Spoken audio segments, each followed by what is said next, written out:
The moon rose wrong that night, and everyone knew it. In the warm darkness of ancient Mesopotamia, a farmer stood ankle-deep in river mud, staring at the sky with unease.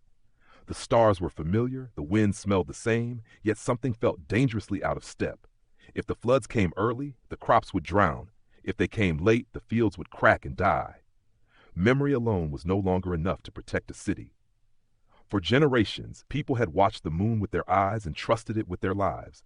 They counted nights by feel, seasons by habit. But around 2000 BCE, as cities swelled and temples rose, time itself became too important to leave unwritten. Inside a lamplit room, a scribe pressed a reed stylus into wet clay. Each mark was deliberate, not poetry, not prayer, a record.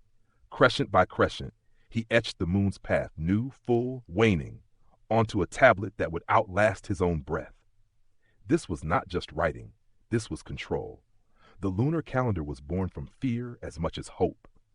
Rulers needed to know when to tax, priests needed to know when to sacrifice, merchants needed to know when contracts ended. But farmers needed to know when to plant. A single missed moon could mean starvation. Here's the quiet revolution. Once time was written down, it stopped drifting.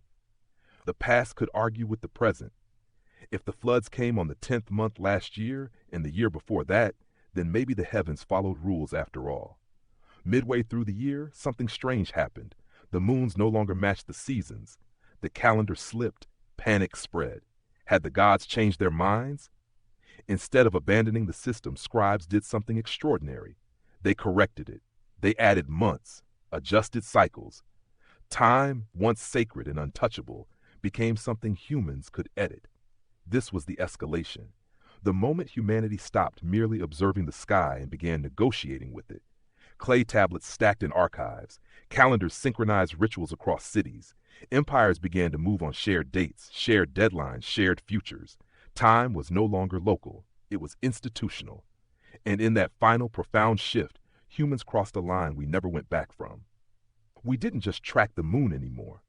We told the future when it was allowed to arrive.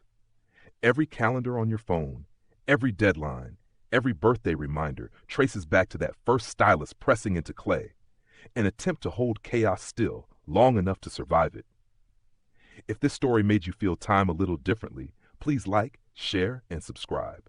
Leave a comment with your thoughts and help the channel grow so we can keep uncovering the moments that quietly shaped who we are today.